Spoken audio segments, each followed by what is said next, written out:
unicycling, how it's a wicked good time. I work for a local group here called Step Change, and in my off time I'm a member of a unicycle gang called the Unicycle Bastards. So, many of you may want to know, like, well, where did the unicycle come from? It actually originated from the bicycle. Here is an old bicycle called a penny farthing. Penny farthing's got the large front wheel. What happened was people found themselves spending more time on the front wheel than they did on the back wheel. They eventually got rid of that back wheel, and there came the unicycle. Why would you want to ride a unicycle? Well, it's faster than walking, a little slower than biking, not as much contraption as a bicycle. You can put it in your car, you can carry it on the bus, you can bring it to the store, and it's a hell of a lot of fun. So, types of riding, tons of types of riding. We have off-road unicycling, known as mountain unicycling or muni. We have cross racing, which we do here in Portland, Oregon. Trials, where you're jumping over things, over logs. And then long distance unicycling. Yes, people ride their unicycles long distances. When you start learning to ride a unicycle, different people learn at different rates, depending on your athletic ability, your skills. If you ride a bicycle, that'll help. If you ride a fixed gear, that'll help more, because it's essentially a fixed gear. If you have any freestyle experience, that'll help even more. Some people jump right on it, some people can never get it. Safety first, definitely. Your chances of getting hurt while unicycling are pretty slim to none. However, it could happen. You can wear some safety gear, will help with that. Also, learning some techniques can help with minimizing your injuries. Your learning area deals a lot with your injuries. When you learn to ride, you want a smooth, flat surface. Concrete, sidewalk is great.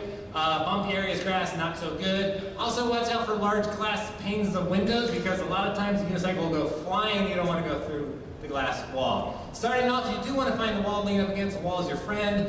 Mount the unicycle, lean against the wall. Get used to sitting in the seat and rocking back and forth. Once you get used to positioning yourself in the unicycle, you want to ride down the wall and back the wall and repeat that for about 2 weeks until you're ready to take off. Taking off, you're used to riding down the wall and back and down and back, and eventually go down the wall and verge off to the side and just keep going. And at that point, you are riding the unicycle. So, finer points. You want to put your weight in the seat. Sit down on the seat, not on your legs.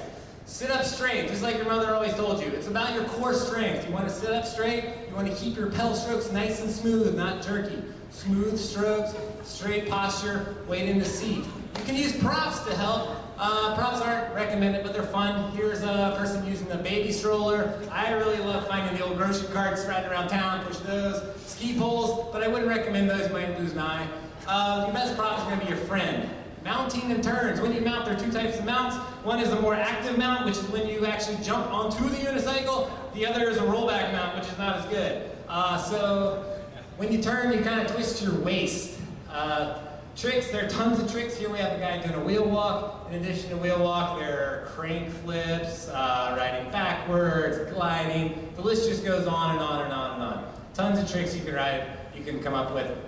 It's really just a heck of a lot of fun. Size does matter. Here we've got two extremes. On the right, we have a 12-inch kids unicycle, goes very slow. On the left, we have what's known as the coker. Yes, folks, this is a 3-foot wheel. Goes very fast. You can average, I don't know, 10 to 15 miles per hour on it.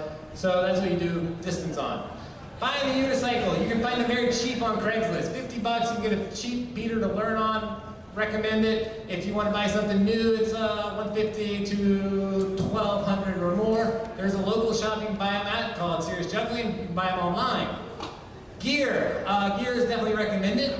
Helmets, definitely. For me, I'm a coder, so I want my wrists, so I always wear my wrist guards. You can also get leg protection, knee protection, ankle protection, nose protection. Goes on and on and on. But be prepared for a lot of looks, a lot of comments, and a lot of stupid questions. One of the things I always hate hearing is, where'd your other wheel go? Or your bike's broken? Or the circus went the other way. So be prepared for a lot of attention and a lot of looks. Yeah, there's a big community here. It's called Unicycle Bastards! So there's a local group here. We ride once a week normally. You can also go to Reed College on Wednesdays. There's a juggling and unicycling group there. There's also some communities online. So, once again, you want a learning space, nice, flat, and smooth, away from the glass. You want to keep your posture straight. You want to put your weight in the saddle. And the dismounting, you want it to go off the back. So,